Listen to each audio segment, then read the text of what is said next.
ভালোবাসা আর মানবতার এক অনন্য দৃষ্টান্ত স্থাপন করেছে প্রবাসী যুবকদের সংগঠন হৃদয়ে মণ্ডলপুর যুব সংঘ ইউরোপ আমেরিকা।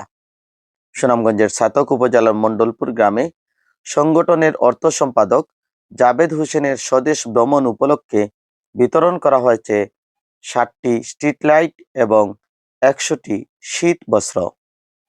জেগেছে নবীনরা, চলছে অবিরাম, আমাদের স্বপ্ন আমাদের গ্রাম, এই স্লোগানকে সামনে রেখে কাজ করে যাচ্ছে হৃদয়ে মণ্ডলপুর যুব সংঘ ইউরোপ আমেরিকা। শনিবার প্রধান অতিথি হিসেবে উপস্থিত ছিলেন অ্যাডভোকেট মোহাম্মদ আব্দুল জলিল। তিনি নিজ হাতে লাইটগুলো উদ্বোধন করেন এবং শীতার্তদের মধ্যে শীতবস্ত্র তুলে দেন। এ সময় উপস্থিত ছিলেন এলাকার বিশিষ্ট সমাজসেবক ও গণ্যমান্য ব্যক্তিবর্গ। বক্তারা সংগঠনটির ভূয়সী প্রশংসা করেন। 2020 সালে প্রতিষ্ঠিত এই সংগঠন অসহায় রোগীদের চিকিৎসা সহায়তা, দরিদ্রদের বিবাহে সহায়তা, মেধাবী শিক্ষার্থীদের অনুদান, সড়ক কালভার্ট মেরামত, খেলার মাঠ সংস্কার সহ নানা মানবিক কাজ করে যাচ্ছে। সম্মানিত উপস্থিতি, আসলে আমি এখানে বসে সকলের বক্তব্য শুনছিলাম যে ইউরোপে থেকে অনেক লোকজনকেও আমরা দেখছি নিজের এলাকার কথা চিন্তা না করে সিলেট শহরে বা শহরের প্রান্তরে বাসা বাড়ি করে নিজের বিলাসী জীবনযাপনের চিন্তা করে থাকেন। কিন্তু অত্যন্ত ব্যতিক্রমী এবং আমি অত্যন্ত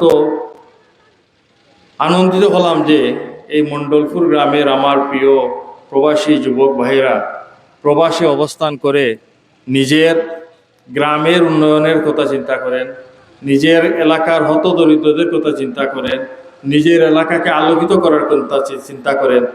এই যে উনাদের বুকে মনে অন্তরে এই যে ধারণ এবং লালন করার বিষয়টি নিয়ে আমি সত্যিকার অর্থে উনাদেরকে আন্তরিক ধন্যবাদ এবং কৃতজ্ঞতা জানাচ্ছি। সম্মানিত উপস্থিতি, অনেকেই বলেন সামাজিক সংগঠন মানে শুধুমাত্র বক্তৃতা দেয়া, ছবি তোলা কিংবা নাম প্রকাশ, কিন্তু হৃদয়ে মণ্ডলপুর যুব সংঘ প্রমাণ করেছে সামাজিক সংগঠন মানে কাজ। আমরা একটি সামাজিক ও রাজনৈতিক অলাভজনক সংগঠন যা প্রতিষ্ঠা লগ্ন থেকেই গ্রামের উন্নয়নে নিবেদিতভাবে কাজ করে যাচ্ছি। সংগঠনটি সত্যিকার অর্থেই মণ্ডলপুরের অবকাঠামোগত অগ্রযাত্রায় গুরুত্বপূর্ণ ভূমিকা পালন করে চলেছে। গ্রামের অবকাঠামোগত উন্নয়নের অংশ হিসাবে মণ্ডলপুর কেন্দ্রীয় কবরস্থানের কালভার্ট নির্মাণ থেকে শুরু করে গ্রামের অভ্যন্তরে পানি নিষ্কাশনের সুবিধার্থে আমরা একাধিক কালভার্ট নির্মাণ করেছি। সম্মানিত উপস্থিতি, মণ্ডলপুর গ্রামের প্রধান খেলার মাঠ, যেখানে আমরা ছোটবেলায় দৌড়েছি, হেসেছি, খেলেছি, যেখানে ভবিষ্যতে শিশুরা বড় হবে, সেই মাঠটিকে সুরক্ষিত রাখতে আমরা বেশ কিছু ব্রেঞ্চ নির্মাণ করে দিয়েছি। এটি শুধুমাত্র একটি গাঁথুনি নয়, এটি আমাদের শৈশবকে, আমাদের ভবিষ্যৎ প্রজন্মকে সুরক্ষিত করার এক গভীর অনুভূতি। সম্মানিত উপস্থিতি, এই খেলার মাঠটিকে ভবিষ্যৎ প্রজন্মের জন্য আরও কার্যকরী এবং আরও আকর্ষণীয় করে গড়ে তুলতে আমরা আরও 10টি বসার ব্রেঞ্চ নির্মাণ করার পরিকল্পনা হাতে নিয়েছি। আপনারা যদি পাশের মাঠের দিকে তাকান তাহলে দেখতে পাবেন উক্ত প্রকল্পটির কাজ ইতিমধ্যেই শুরু হয়ে গেছে। এছাড়াও গ্রামের সৌন্দর্য বৃদ্ধির লক্ষ্যে বিভিন্ন ধরনের কার্যক্রম আমরা গ্রহণ করেছি, যা একটি পরিচ্ছন্ন ও বাসযোগ্য মণ্ডলপুর গঠনে ভূমিকা রাখছে। সম্মানিত উপস্থিতি, শিক্ষার উন্নয়নেও সংগঠনটি সমানভাবে অবদান রেখে চলেছে। প্রতি বছর বিভিন্ন ধরনের শিক্ষামূলক কার্যক্রম, পুরস্কার বিতরণ, সহায়তা প্রদান সহ শিক্ষাকে উৎসাহিত করার নানান পদক্ষেপ নিয়মিতভাবে পরিচালনা করছে হৃদয় মণ্ডলপুর যুব সংঘ। এছাড়াও কৃষকদের উন্নয়নে ব্যতিক্রমী আয়োজন, দরিদ্র পরিবারের মাঝে খাবার, চিকিৎসা সহায়তা, সংকটময় মুহূর্তে আর্থিক সহায়তা, এসব আমরা করে আসছি অত্যন্ত আন্তরিকতার সাথে। তাই সমগ্রভাবে বলা যায় হৃদয় মণ্ডলপুর যুব সংঘ নিরলস পরিশ্রম ও আন্তরিকতার মাধ্যমে গ্রামের সামাজিক ও অবকাঠামোগত উন্নয়নে এক উজ্জ্বল দৃষ্টান্ত স্থাপন করে চলেছে।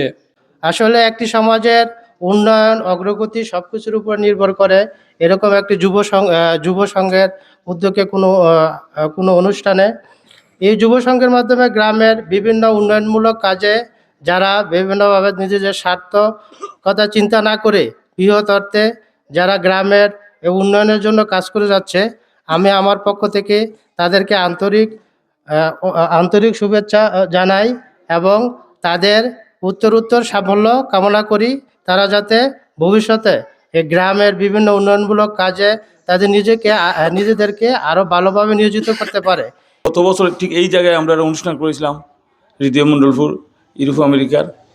এই অত্র এলাকাটা প্রশংসিত। এই অনুষ্ঠানটি এমনভাবে করা হয়, প্রত্যেকটা দরিদ্র এবং পরিবার রাস্তাঘাট উন্নয়ন নিয়ে এরা স্বপ্ন থেকে ইউরোপ থেকে। ভাতিজা জাবেদ সে লন্ডন থেকেও এই এলাকার বিভিন্ন মানুষকে এই অনুষ্ঠানের জন্য দাওয়াত দিয়েছে, ইভেন আমাকেও বলেছে। আমি ধন্যবাদ জানাই এবং সকল প্রবাসী যারা এই মণ্ডলপুরের উন্নয়নের জন্য কাজ করে যাচ্ছেন তাদের সুস্বাস্থ্য এবং দীর্ঘায়ু হায়াত কামনা করি। গত অনুষ্ঠানে আমার ব্যক্তিগত এলাকার পক্ষ থেকে প্রস্তাব করেছিলাম স্ট্রিট লাইট স্থাপন করার জন্য। কিছু কিছু জায়গায় অসম্পূর্ণ রয়েছে, সেই জায়গাগুলো পূরণ করার জন্য এবং আমার প্রস্তাবটা যে গ্রহণ করেছেন আমাদের ভাইবাদার এবং ইউরোপ আমেরিকা হৃদয় মণ্ডলপুরের পক্ষ থেকে আজকে যে বাস্তবে রূপ নিয়েছে, আমি আমার পক্ষ থেকে আবারও কৃতজ্ঞতা প্রকাশ করি। বাংলাদেশ সরকারের অন্তর্বর্তীকালীন সরকার জনাব উসমান হাদির শোক দিবস আমরা হৃদয়ের মণ্ডলপুরের পক্ষ থেকে, আমাদের এলাকাবাসীর পক্ষ থেকে শোক প্রকাশ করছি। বক্তব্য রাখার জন্য আমি অনুরোধ করছি জনাব মোহাম্মদ বুরহানুদ্দিন স্যারকে। সংগঠনের পক্ষ থেকে যে আজকে যে অনুষ্ঠানটা, এটা অত্যন্ত একটা ভালো কাজ, ভালো উদ্যোগ এবং মানবিক কাজ। এটা দৃশ্যমান হয়ে থাকবে। এটা প্রতি বছরের ন্যায় এবারও মানে হচ্ছে এই স্কুলে, গতবারও হয়েছিল, এর আগেও হয়েছে। এটা অব্যাহত থাকুক আমি কামনা করছি। আপনারা যদি শিক্ষার গুণগত মান বৃদ্ধি করতে চান, তাহলে কোনো এক শ্রেণীতে একটা মেধাবৃত্তি চালু করেন। মেধাবৃত্তি চালু করলে আপনাদের সংগঠন থেকে তাদেরকে এককালীন বৃত্তি দিবেন, একটা সার্টিফিকেট দিবেন। অনেক দূর বসবাস করেও যারা আমার গ্রামকে নিয়ে এত চিন্তা ভাবনা করতেছে, তাদেরকে আমার অন্তরের অন্তঃস্থল থেকে আন্তরিক ধন্যবাদ জানিয়ে শুধু এই কথাটি বলবো, নামেই তার পরিচয়, হৃদয়ে মণ্ডলপুর, যেখানে কল্প অন্তর আত্মা সেই ধারণ করে এই হৃদয়। এই হৃদয় যদি ধ্বংস হয়ে যায়, আপনার বডিটা ধ্বংস হয়ে যাবে। আমি মনে করি এই হৃদয়টা প্রস্ফুটিত হচ্ছে। যারা পরিবারকে পরিচালনা করার জন্য ইউরোপে গিয়েছে, আমেরিকা গিয়েছে, সেখান থেকে তার পরিবার, মা বাবা, ভাই বোনের চিন্তা না করে আমাদের এলাকার জন্যই চিন্তা করছে। আমরা বাহির থেকে জানি মণ্ডলপুর এবং জহিরপুর একই আক্তার সাথে জড়িত। তার সাথে আমাদের জিগলির একটা অংশ সঞ্জীবপুর, আপনাদের এই ওয়ার্ড। আমি ধন্যবাদ জানাই, যদিও তাদের সংগঠন মণ্ডলপুর, কিন্তু এই 3টে গ্রামেই তারা আজকে শীতবস্ত্র দিচ্ছেন। আসলে দূর থেকেই সবসময় মানে আমি এই দোয়া করি এরকম যে কাজগুলো আপনারা চালাইয়া যাইরা, ইনশাল্লাহ চালাইয়া যাওকা। আমরা আপনার পাশে আছি, আমাদের গ্রামও আপনার পাশে আছি। আর এই উন্নয়ন এইগুলা আপনারা অব্যাহত চালাইয়া যাওকা। আসসালামু আলাইকুম। হৃদয় মণ্ডলপুরের ইদানিং যে স্ট্রিট লাইটগুলি স্থাপন করা হয়েছে, আমি অত্যন্ত খুশি এবং হৃদয় মণ্ডলপুরের সংঘকে আমি আমার গ্রামের পক্ষ থেকে অশেষ ধন্যবাদ জ্ঞাপন করছি। আপনারা যেভাবে এই অঞ্চলের চেহারা পাল্টে দিয়েছেন, আপনাদের ছেলেরা অবশ্যই আপনাদের পদাঙ্ক অনুসরণ করে এই এলাকার উন্নয়নের জন্য তারা দিন রাত কাজ করে যেতে প্রস্তুত আছে, যার বাস্তব প্রমাণ আমরা পেয়েছি। প্রবাসে থেকেও যে ওনারা এই আন্তরিকতার কাজটি করে যাচ্ছেন, এইটা একটা দৃষ্টান্ত বলে আমি মনে করি। আমার বাড়িও সাতকে, আপনারা তো জানেন যে সবাই। আমার বাড়ি হচ্ছে সইলা আফজলাবাদ ইউনিয়নে, আমার গ্রামের বাড়ি। আমি আপনার সুনামগঞ্জ কোর্টে বর্তমান এই পাবলিক প্রসিকিউটর শিশু আদালতের। তো ওই হিসাবে আমারও অনেক ব্যস্ততা আছে। আপনাদের কাছে একটু দোয়া প্রার্থনা করেই আমি আমার বক্তব্য শেষ করব। আপনারা আমার এলাকার, আমার শ্রদ্ধাভাজন মুরব্বিয়ানরা আছেন, যুবক ভাইরা আছেন। আমি এবার 2026 সালে সুনামগঞ্জ জেলা আইনজীবী সমিতিতে সাধারণ সম্পাদক পদে নির্বাচন করতে যাচ্ছি। আপনাদের এই সংগঠনের যে কাজগুলো আমার কাছে অত্যন্ত ভালো মনে হইতেছে, ভালো লাগছে। আশা করি ভবিষ্যতে আপনারা আরও ভালো কাজ করবেন, সেই প্রত্যাশা এবং আপনাদের সকলের সুস্বাস্থ্য এবং সর্বাঙ্গীন মঙ্গল কামনা করতেছি। পাশাপাশি হৃদয়ে মণ্ডলপুরের সার্বিক মঙ্গল কামনা করে ভবিষ্যতে যে কোনো কার্যক্রমে আপনাদের পাশে থাকার ইচ্ছা পোষণ করে আমি আমার বক্তব্য এখানে শেষ করতে চাই। আসসালামু আলাইকুম। অনুষ্ঠান শেষে 5 নম্বর ওয়ার্ডে শীতার্তদের মধ্যে শীত বস্ত্র বিতরণ করা হয়। পাশাপাশি জাবেদ হোসেনকে সংবর্ধনা দেওয়া হয় এবং আমন্ত্রিত অতিথি ও বিশেষ ব্যক্তিদের স্মারক প্রদান করা হয়। প্রবাসীদের এমন উদ্যোগ গ্রামের উন্নয়নে নতুন দিগন্ত উন্মোচন করছে।